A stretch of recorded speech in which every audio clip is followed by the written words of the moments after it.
tumuvuge kugeza dusoje umwaka. Haleluya, haleluya. Twaravuze ngo tumutindeho, dutinde kuri Yesu, kubera ko dufite impamvu.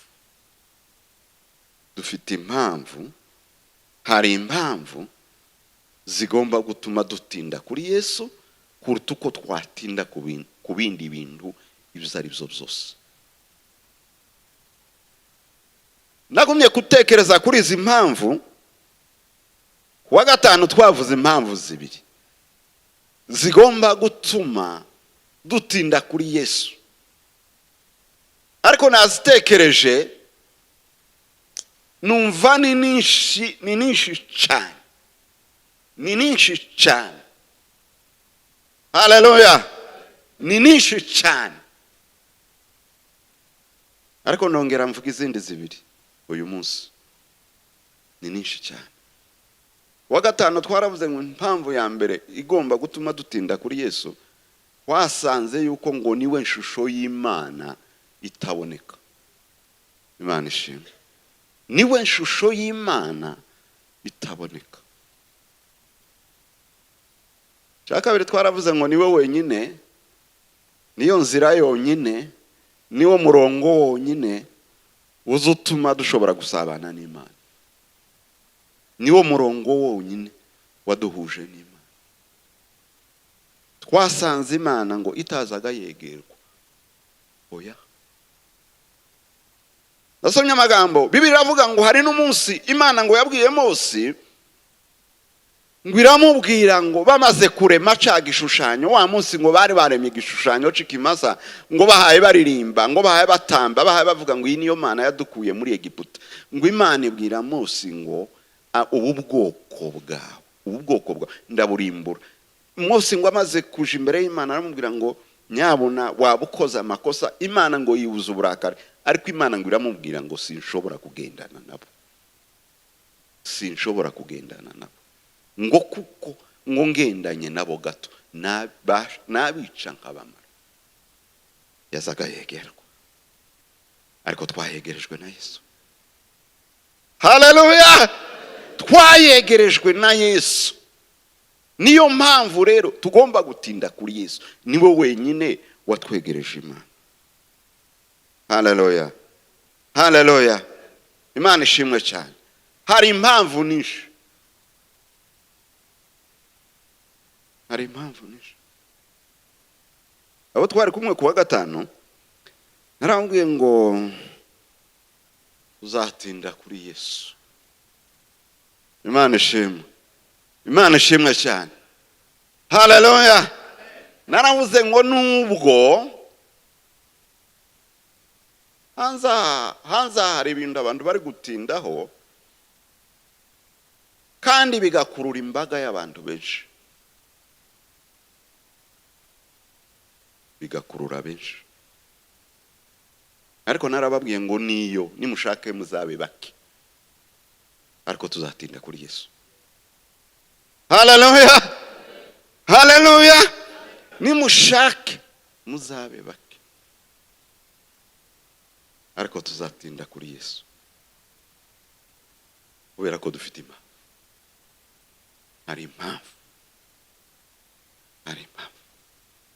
Ndavuga impamvu zibiri. Iya mbere, Bibiliya yatubwiye ngo Yesu yahawe izina risumba yandi mazina yose.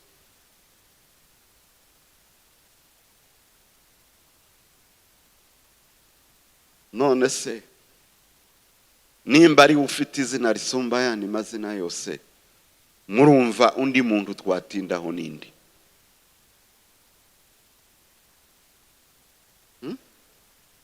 Wewe watinda kurinde kandi ufite uwahawe izina risumba yandi mazina yose.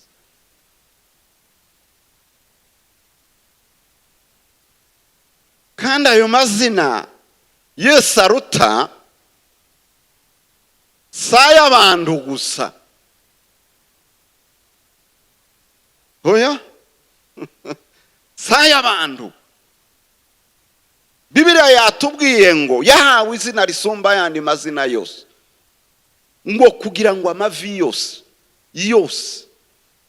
ngo arayi ibyo mu ijuru, amazina y'ibyo mu ijuru, ni ukuvuga ngo ibiba mu ijuru byose, ibiba mu ijuru byose amavi yabyo ngo apfukamire Yesu. Sifa kwa Mungu. Haleluya, haleluya. Icya kabiri ngo amazina y'ibyo mu isi byose, nuko si abantu gusa, ni abantu, ni imisozi, ni ibiti, ni amabuye, ni inyanja, n'ibindi n'ibindi, ni inyamaswa byose. Imana ishimwe cyane. Haleluya. Ayo yose ngo apfukame.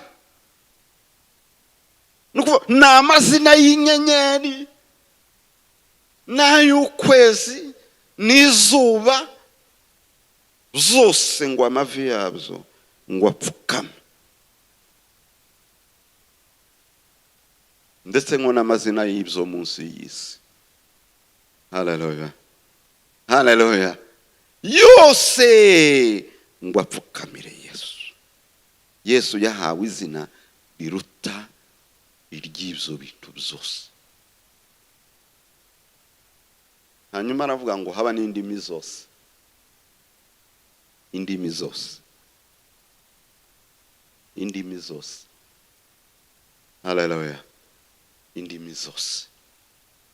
Burya abantu baza bavuga, ariko n'inyamaswa zifite uko zivuga n'indimi zazo.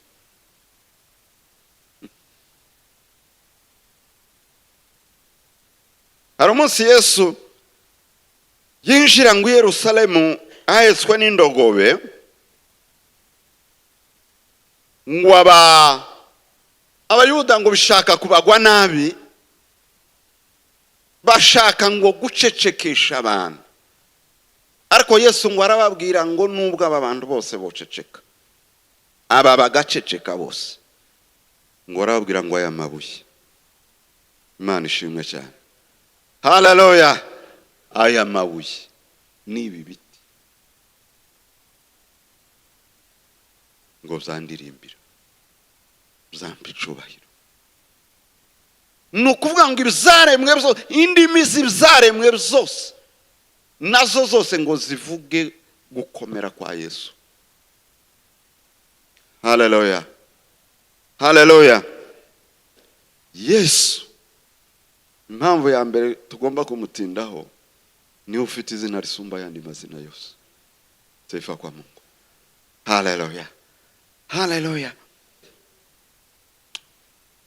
Amazina yarakomeye bose uko bangana.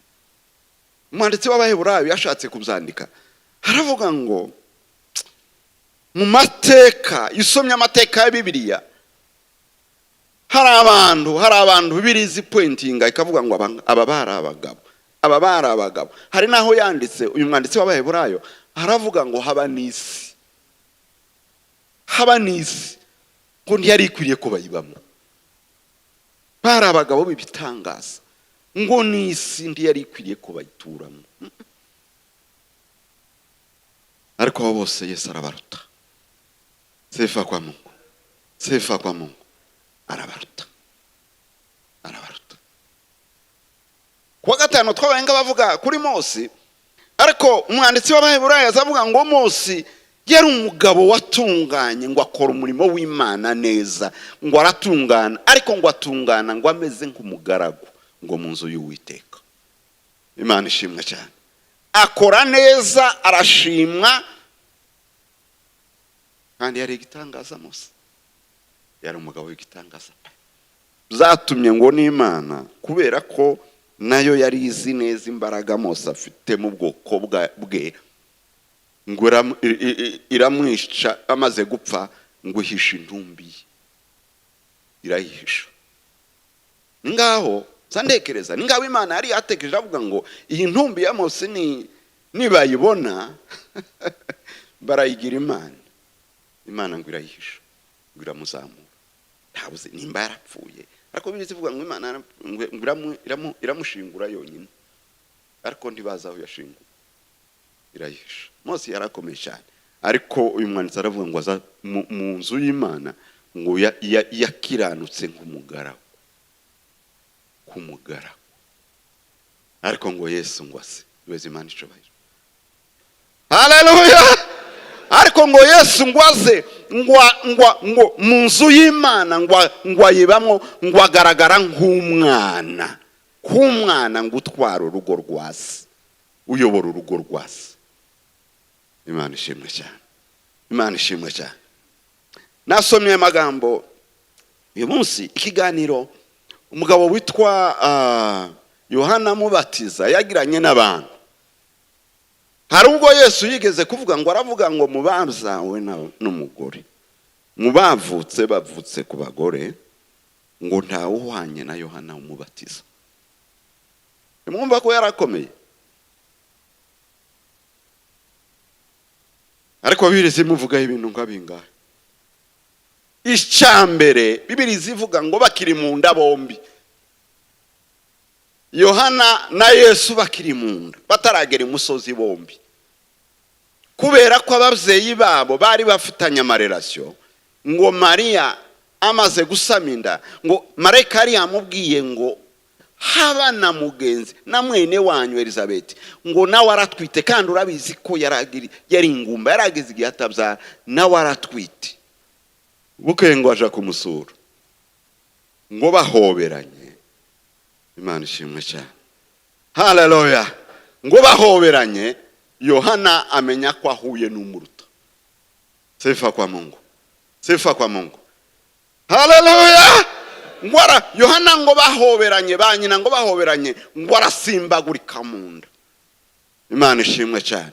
Nyina arabimenya arahishurirwa ngo aravuga ngo aya mahirwe mbonye nayahe ngo kwakira nyina w'umwami wanje. Haleluya. Ko ndashaka kubabwira ngo Yesu araruta Yohana Umubatiza. Sifa kwa Mungu. Haleluya. Yohana yabimenye bakiri mu nda ngo arasimbagurika amenya ko ahuye n'umwami we. Baravuka, bamaze kuvuka barakura. Yohana ngo atangira kubwiriza, atangira no kubatiza. Kandi mwibuke neza ngo Yesu aza kuri Yorodani, Yohana niwe wamubatije. Ariko ngo umunsi amubatiza ngo avuye mu mazi, avuye muri Yorodani, ngo umwuka w'Imana ngo aramanuka ngo ameze nk'inuma ngo amutindaho. Haleluya. Haleluya. Ngo amutindaho. Hanyuma ngo ijwi rivugira mu ijuru ngo riravuga ngo nguyu mwana wanje kunda kandi nkamwishimira. Imana ishimwe cyane. Imana ishimwe cyane. Nyuma yaho nyasomye amagambo Yesu ngo atangira gukora umurimo. Burya Yesu yatangiye gukora, Yohana ngo ataraja mu nzu y'imbohe atangira gukora ngo ari kumwe n'abigishwa be. Kandi ngo ndetse ngo nawe Yesu n'abigishwa be ngo batangira kubatiza abantu. Hanyuma ngo abantu bari kumwe na Yohana, kuko Yohana niwe wari waratangiye kubatiza, niwe wari watangiye. Ngo baraza ngo baramubwira ngo ese wa muntu mwari kumwe hano twamenya amakuru ko ari kubatiza hirya hariya ko arabatiza, ngo kandi abantu benshi bamusanze niyo bagiye. Mu yandi magambo bari bagiye kumubwira bata abantu bagushizeho, niwe watangiye, niwe wari mukuru, none abantu bagushizeho ngo bagiye hariya. Imana ishimwe cyane. Haleluya. Yesu ni mukuru kuri Yohana. Sifa kwa Mungu. Sifa kwa Mungu. Yohana ngo arababwira ngo umugeni ngo waza asanga niwe mukwe. Imana ishimwe cyane. Umugeni wasanga ngo niwe mukwe. Hanyuma ngo umuranga ngo azashimishwa no guhagararana n'umukwe, ngo akumva ijwi rye, ngo yumve ijwi rye, ngo akumva arishimye. Imana ishimwe cyane. Haleluya. Umugeni azasanga umukwe, niwe azasanga. Ariko ngo umuranga ngo yahagararana n'umukwe ngo yumve ijwi rye ngo akumva arishimye, akumva ko icyo yagombaga gukora yakigezeho, umutima we ukishimishwa nuko umukwe abonye umugeni we. Imana ishimwe cyane, Imana ishimwe cyane. Avuga ijambo ryiza ngo aravuga ngo rero nanje nk'umuranga ngo ibyishimo zanje birasohoye. Imana ishimwe cyane. Haleluya. Mu yandi magambo aravuga ngo umugeni ubwo yatangiye akazi, yatangiye kubatiza, ubwo abantu bagiye ariyo bahaye baja, umugeni yahuye n'umukwe. Rero njewe nk'umuranga umutima wanje wuzuye ibyishimo. Ngo agere hepfo aravuga ngo uwo nguwo, duheze Imana icubahiro. Haleluya. Nguwo nguwo agomba gushirwa hejuru, hanyuma ngo njewe ngacishwa bugufi. Imana ishimwe cyane. Uwo nguwo agomba gushirwa hejuru, hanyuma nje ngacishwa bugufi. Yesu araruta bose. Imana ishimwe cyane. Yesu araruta bose. Yesu agomba gushirwa hejuru, hanyuma bakomeye bandi bose bagacishwa bugufi. Hondo muririmbyi wo mu ndirimbo zo gushimisha aravuze ngo mu isi yacu no mu ijuru undazina nk'irya Yesu. Haleluya. Mu isi yacu no mu ijuru ntazina ringana n'irya Yesu. Ngo agere ku gitero aravuga ngo nihagira umuntu ushimwa ngo umunyacubahiro, aravuga ngo nubwo yakirusha abandi, Yesu ngo aramuhebusha. Imana ishimwe cyane. Haleluya. Nubwo yakirusha abandi, Yesu aramuhebuje. Reka mbabwire ngo ibindi turi mu gutindaho nubwo zaba bikomeye, Yesu arahebuje, Yesu arabiruta. Imana ishimwe cyane. Yahawe izina risumba ayandi mazina yose. Murumva ko uwo muntu tutamutindaho? Dutinze kuri uwo muntu twaba tugize nabi.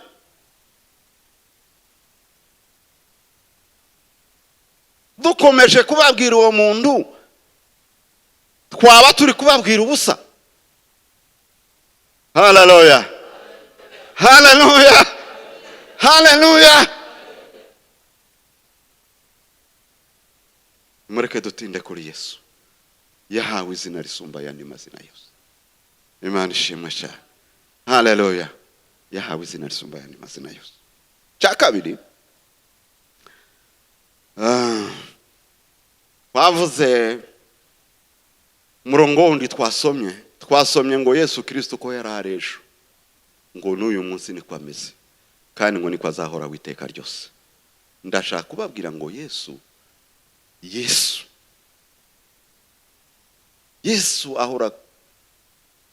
ahora hejuru, ahora kuri top, ahora hejuru.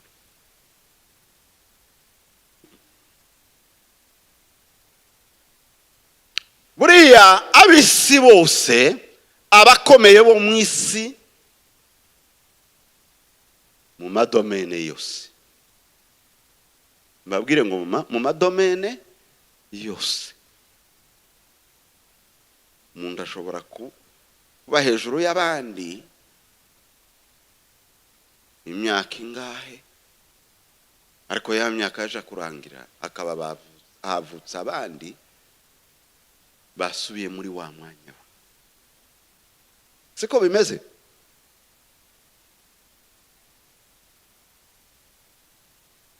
Haba n'ibihugu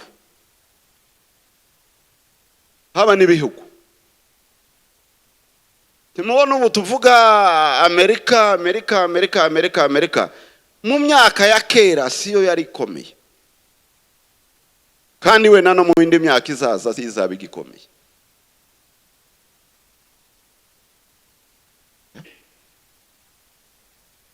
abasitare bari mu isi baba bibihangange, baba baririmbyi, baba bakinyi imipira, baba ibiki, azaba igitangaza imyaka runaka, ya myaka yarangira bakavuga bati haje abandi, haje abandi.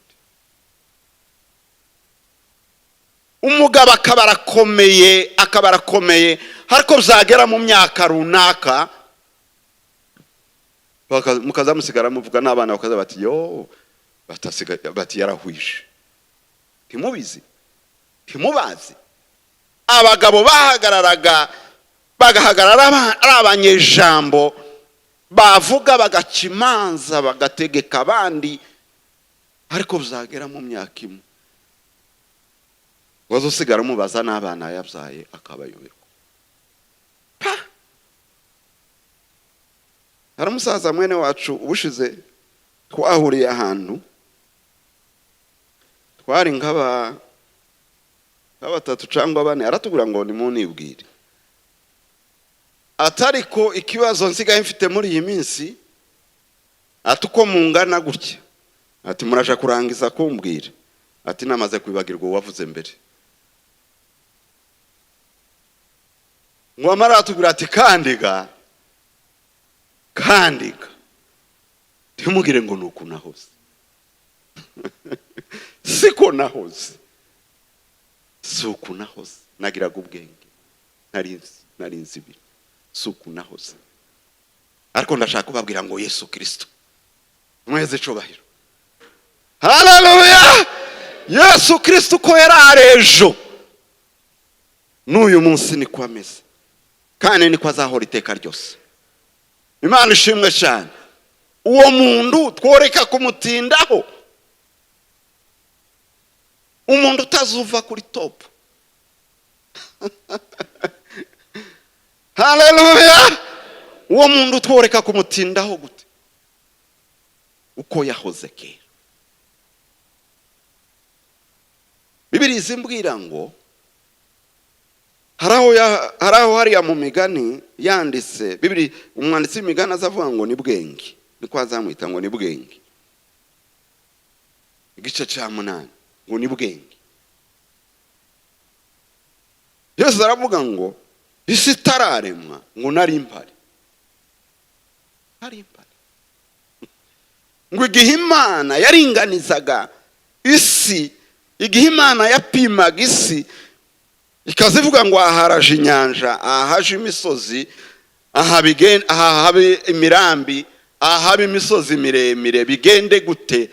Ngo ico gihe nari mpari, ngo ndi kumwe nayo, ngo kandi nari umukozi w'umuhanga.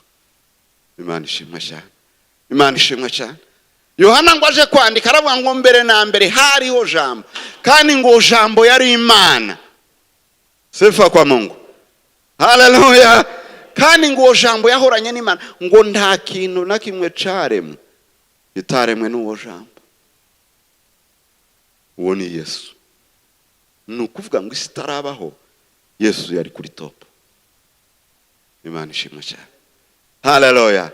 Umurongo twasomye kuwa 5, Paulo yaranditse aravuga ngo Yesu ngo niwe shusho y'Imana itaboneka, ariko kandi yongeraho n'irindi jambo aravuga ngo niwe mfura mu byaremwe byose. Imana ishimwe, niwe mfura mu byaremwe byose. Isi tarabaho, Yesu yari kuri top. Imana ishimwe cyane, haleluya, haleluya. Yesu isi maze kubaho yagumye kuba kuri top, ndetse n'igihe yaje mu isi akagaragara nk'umunyantege nke, imbaraga ze ntizari zashize. Haleluya. Muzamutekereza ngo zari zashize? Efa kwa Mungu ntizigeze zishira pe,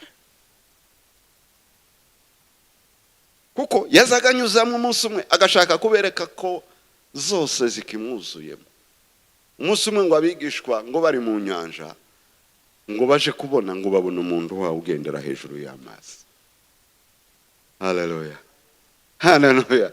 Imbaraga ze ntizigeze zishira, higeze ava kuri top ngo kubera ko yabyawe na Mariya. Oya, ngo babona umuntu ngo wawe ugendera hejuru y'amazi.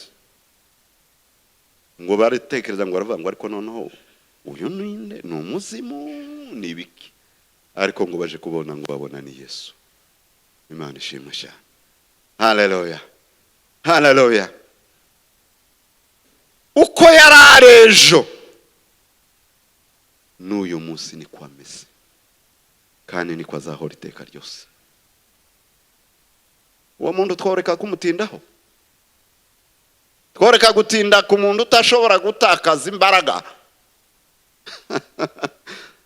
Tugomba kumutindaho, tugomba kumutinda. Muri ibyo mu ndirimbo z'agakiza araririmba, aravuga ngo amazina yose aribagirana, yose aribagirana, yose aribagirana, ngo ngeretse izina rimwe gusa. Duheze Imana icubahiro. Haleluya. Amazina yose aribagirana ngo ngeretse izina rya Yesu gusa, ngo rizahora ari muri kamwe ijuru.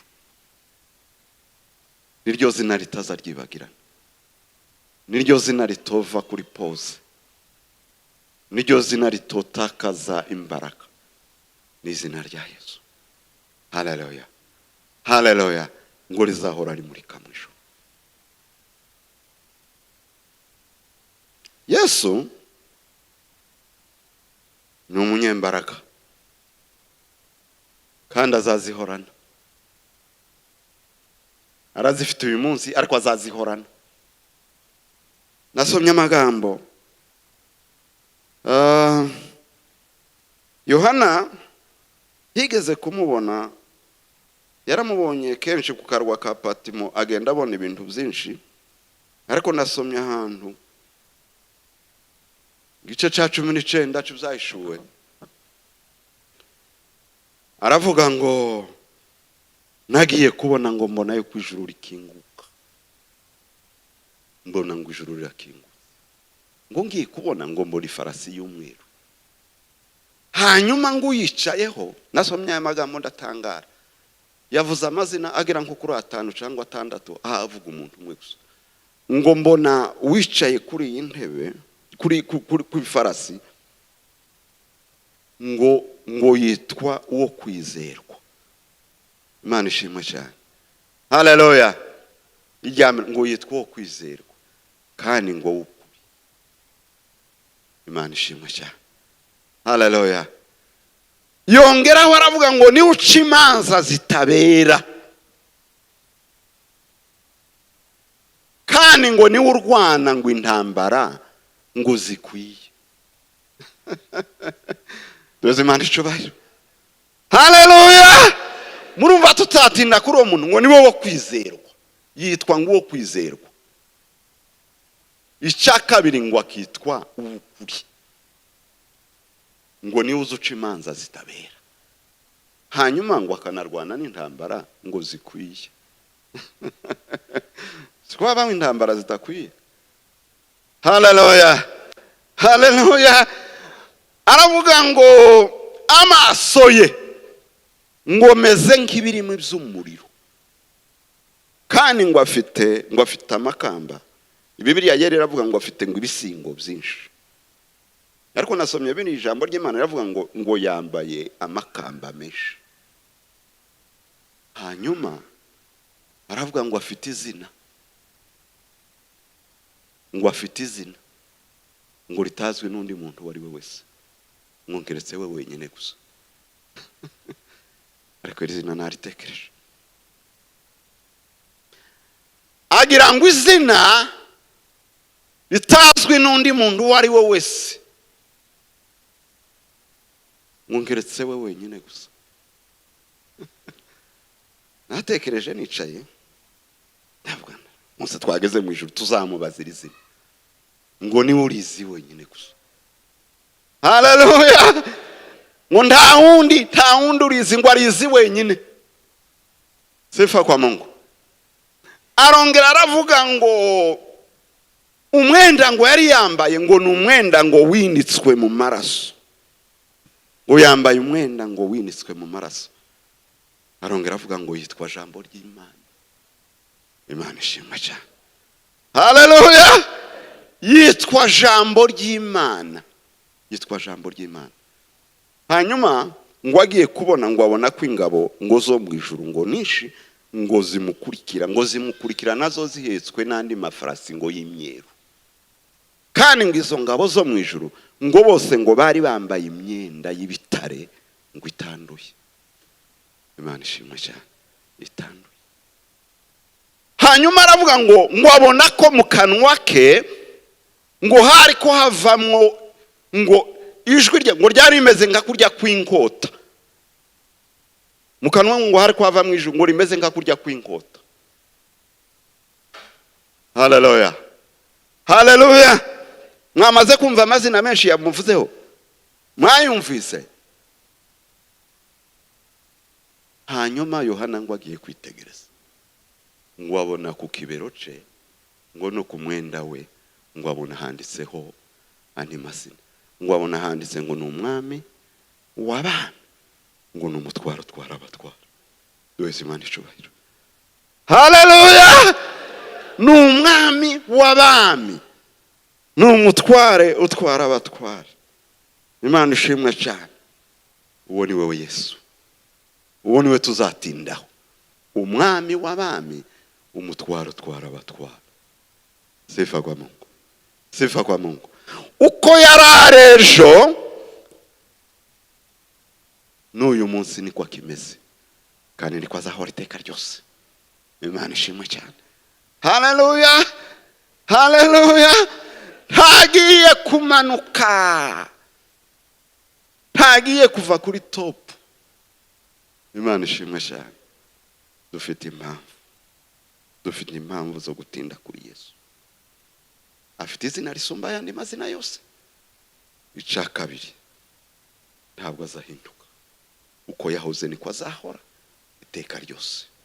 Ndasoreza ku isengesho twavuze ku wa gatanu, abo twari kumwe ku wa gatanu babyibutse. Ndasoreza ku isengesho rya Pawulo yasenze, aravuga ngo ico mbasabira. Haleluya. Ico nsaba Imana, ico mbasabira ngo ni kimwe gusa, ngo no kugira ngo mumumenye. Haleluya. No kugira ngo mumumenye. Nico cifuzo canje, niryo sengesho nsorejeho, kandi nawe ukigira icifuzo cawe. Ico nsaba Imana ni kimwe gusa, nimureke duharanire kumenya Yesu. Imana ishimwe cyane. Yaravuze ngo ndashaka ko bakamenya imbaraga ze, bakamenya n'imbaraga zamukuye mu bapfuye, ngo bakamenya n'uburebure bwe. Nico nsaba Imana, nimureke duharanire kumenya Yesu. Dufite impamvu zo kumutindaho, dufite impamvu zo kumutekereza amasaha yose, dufite impamvu zo kumushaka igihe cyose. Niwe urutabare mwe bose, kandi ntazahinduka. Imana nituganze. Amen.